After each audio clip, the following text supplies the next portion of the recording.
Hi friends, Gita ഗോവിന്ദത്തിൻ്റെ ഇന്നത്തെ episode വിശേഷങ്ങളിലേക്ക് എല്ലാവർക്കും സ്വാഗതം. ഇന്നത്തെ എപ്പിസോഡ് അവസാനിക്കുമ്പോൾ നമ്മുടെ മാർഗഴി അയ്യപ്പേട്ടൻ്റെ മുന്നിൽ നിന്ന് രക്ഷപ്പെടാൻ വേണ്ടിയിട്ട് മരത്തിൻ്റെ മീതെ കയറിയിരിക്കുന്നതൊക്കെ കാണിക്കുന്നുണ്ട്. അതൊക്കെ കാണിച്ചുകൊണ്ടാണ് ഇന്നത്തെ എപ്പിസോഡ് അവസാനിക്കുന്നത്. പിന്നീട് രേഖ രാധികാമ്മയോട് പറയുന്നുണ്ട്, രാധികാമ്മ നിങ്ങൾ ഈ സന്ദർഭം ഉപയോഗിച്ച് ഗോവിന്ദേട്ടനോട് മാപ്പ് പറഞ്ഞ ഗോവിന്ദേട്ടൻ നിങ്ങളോട് ക്ഷമിക്കും. നിങ്ങൾ എന്താ അത് ചെയ്യാത്തത്? സത്യദാസും അനാർക്കുലിയായിട്ട് നിങ്ങളിപ്പോൾ നല്ല ബന്ധത്തിലല്ലാന്ന് എനിക്കറിയാം. അതുകൊണ്ട് നിങ്ങൾക്ക് അതൊക്കെ പറഞ്ഞു കൊടുത്തിട്ട് അവരെ ഒറ്റ കൊടുത്തിട്ട് ഗോവിന്ദേട്ടനോട് മാപ്പ് അപേക്ഷിച്ചൂടെ എന്നൊക്കെ ചോദിക്കുന്നുണ്ട് രേഖ. പിന്നീട് കാണിക്കുന്നുണ്ട്, ഗീതു ഗോവിന്ദനോട് പറയുന്നുണ്ട് ഈ മരം കയറി എത്രയും പെട്ടെന്ന് കല്യാണം കഴിപ്പിച്ച് വിടണം എന്നൊക്കെ പറയുന്നുണ്ട്.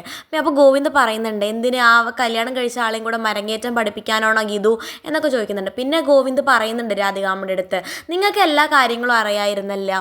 ഭാസ്കരൻ അന്ധനായിട്ട് സത്യദാസിനെ പോലെ ഈ വീട്ടിൽ കയറി കൂടിയപ്പോൾ അനാർക്കലിയുടെ സ്വന്തം ആളായ നിങ്ങൾ എന്താ അതൊന്നും ഞങ്ങളോട് പറയാഞ്ഞത്? അതൊക്കെ ചോദിക്കുന്നുണ്ട്. അപ്പോൾ രേഖ പറയുന്നുണ്ട്, രാധികാമ്മ നിങ്ങൾ നടന്നതൊക്കെ പറയൂ, എന്നിട്ട് ഗോവിന്ദേട്ടനോട് മാപ്പ് ചോദിക്കൂ, ഗോവിന്ദേട്ടൻ നിങ്ങളെ ക്ഷമിക്കും, അങ്ങനെയൊക്കെ പറയുന്നുണ്ട്. രാധികാമ്മയാണെങ്കിൽ ഒന്നും ചെയ്യാതെ അവിടെ നിൽക്കുന്നുണ്ട്. പിന്നെ മാർഗഴി ഗോവിന്ദനോട് ആ സത്യം പറയുന്നുണ്ട്. ഗീതു ഇത്രയും കാലം ഗോവിന്ദനെ മറച്ചു വെച്ച സത്യം മാർഗഴി ഗോവിന്ദനോട് പറയുന്നുണ്ട്. രാധികാമ്മ ഭാസ്കരൻ്റെ ഭാര്യയാണ്, വരുൺ ഭാസ്കരൻ്റെ മകനാണ് എന്നൊക്കെ മാർഗഴി ഗോവിന്ദനോട് പറയുന്നുണ്ട്. അതൊക്കെ കേട്ട് ഞെട്ടി നിൽക്കുന്ന ഗോവിന്ദനെ കാണിച്ചുകൊണ്ടാണ് ഇന്നത്തെ പ്രൊമോ അവസാനിക്കുന്നത്. ഇതുപോലെയുള്ള ഗീതാ ഗോവിന്ദം വിശേഷങ്ങൾ നിങ്ങൾക്ക് പെട്ടെന്ന് അറിയാൻ വേണ്ടി ചാനൽ സബ്സ്ക്രൈബ് ചെയ്യാൻ മറക്കരുത്.